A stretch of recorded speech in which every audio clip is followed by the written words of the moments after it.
끝부분을 말하니까 흔히 직장과 대장이 다른 거로 알고 계시는데 직장은 대장의 끝부분이라고 이해하시면 될 것 같고요. 예. 암은 직장의 보통 절반 가까이, 약 네.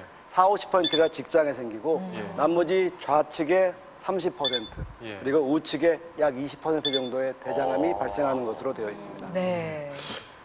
대장암의 절반을 차지하는 직장암은 어떤 증상이 나타나는지. 네, 한번 열어볼까요? 네.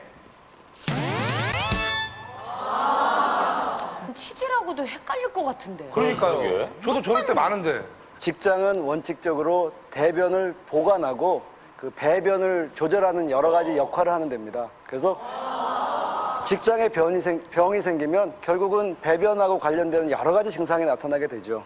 그래서 가장 흔하게는 혈변, 변을 볼 때 피가 섞여 나오기도 하고 변을 보기가 어렵고 또 보고 나도 별로 시원하지 않습니다. 맞아. 무지근하고요.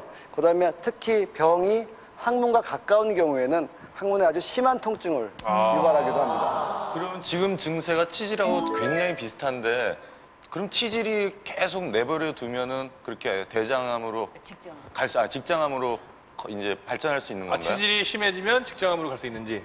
치질은 절대로 암으로 변하지 않습니다. 다행이다. 그러니까 가끔 환자분들이 치질이 너무 오래돼서 암으로 변할까 봐 수술을 해달라고 그러시는 분들이 있어요. 네. 근데 그건 착각하시는 거고요.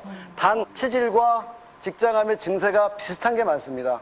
그래서 간혹 치질인 줄 알고 병을 방치하다가 오시는 경우가 가끔은 있어요. 근데 약간 차이는 있는데요. 보통 이제 치질이든 직장암이든 출혈이 가장 많은 증상 중에 하나인데 치질 같은 경우는 배변 후에 이렇게 분출되는 형식으로 비교적 선홍색 피가 나오는 경우가 많고요. 직장암 같은 경우에는 이제 변에 피가 묻어 나오면서 색깔이 좀 검붉고 또 찌꺼기나 부유물 같은 것하고 이렇게 섞인 듯한 느낌의 증상이 나타나는 경우가 많아요. 근데 이제 완전하게 구별은 안 되고요. 결국 비슷한 증상이 있으면 검사하셔야겠죠. 그렇죠. 좌측 결장암 그 발생률이 그 다음이라고 하니까 한번 열어보겠습니다. 조금 다르군요. 네. 뭐 완전히 위치에 따라서 완전히 구별되는 것은 아닙니다. 특히 좌측 대장암은 직장하고 가깝기 때문에 비슷한 증세도 많이 나타나요. 그래서 혈변도 나올 수 있고 또 변비 같은 증상도 나타날 수 있습니다.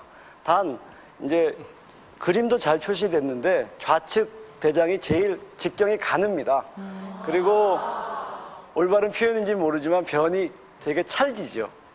우측에 비해서. 그러니까 직경도 가늘고 변도 찰지고 잘 막혀요.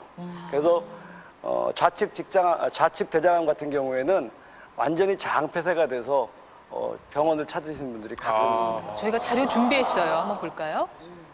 장폐세요. 네, 보시다시피 저렇게 장이 좁아져 있죠. 네. 그 옆에 사진은 좁아져서 수술하기 전에 변을 배출을 먼저 시키려고 인공 그 관이라고 그러나요? 그것을 삽입을 해서 먼저 배변을 시킨 다음에 2차적으로 수술하려고 준비를 한 모습입니다.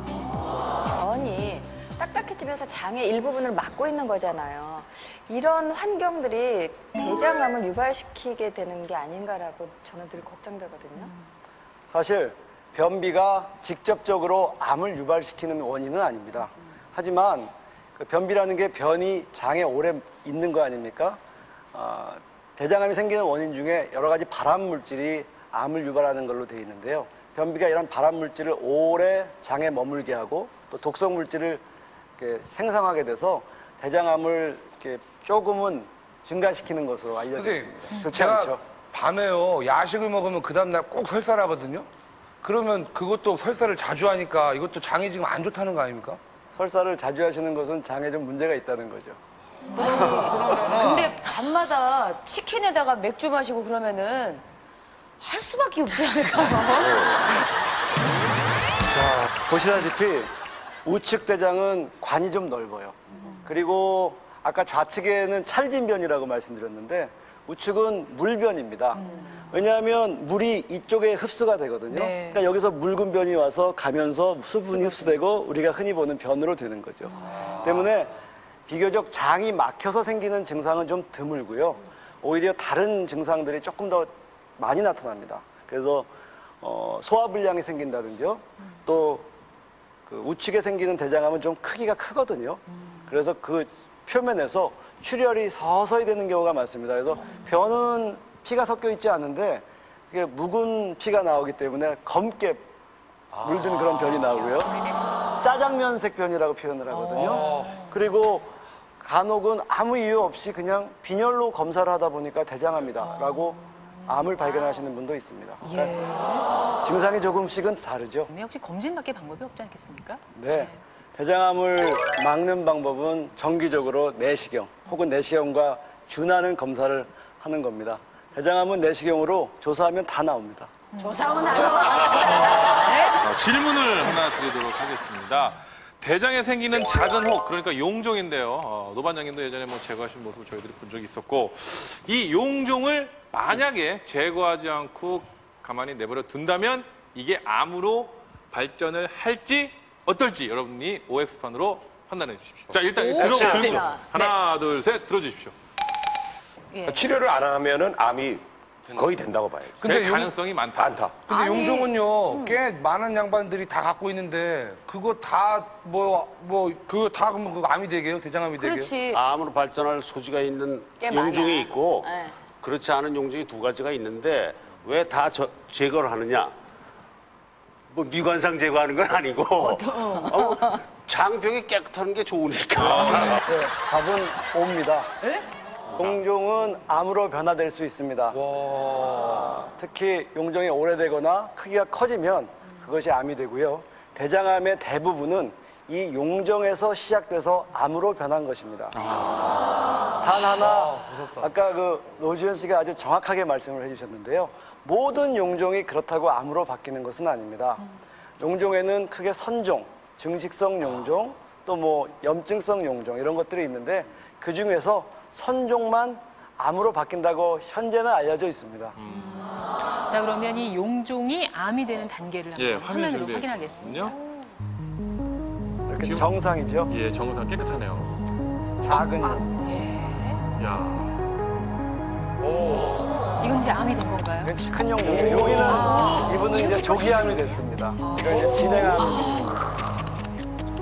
이렇게 대부분의 암은 용종에서부터 시작돼서 저렇게 큰 암이 됩니다. 그럼 선생님 유전적인 이유도 있지 않을까요? 왜냐하면 저기 한 가족이 가끔 이런 용종이 생긴다거나 아니면 저기 암도 발생할 수 있는 확률도 높잖아요. 대장암은 사실 가족력이나 유전성이 비교적 잘 알려진 암입니다. 그래서 대장암 환자들의 한 40%가량은 식구 중에 대장암이나 혹은 용종, 뭐 대장암과 관련되는 암이 있다고 그렇게 알려져 있습니다. 그래서 간단히 말씀드리면 형제, 부모 중에 대장암 환자가 있으면 그 가족들은 대장암 생길 확률이 보통 사람보다는 한 서너 배 높아진다고 생각하시면 되고요. 유전이네, 그럼. 특히 뭐 2명이 있다든지 아니면 그 대장암 환자가 한 40대 젊은 나이에 발생했다든지 하면은 한 10배가량 높아지는 경우도 있습니다.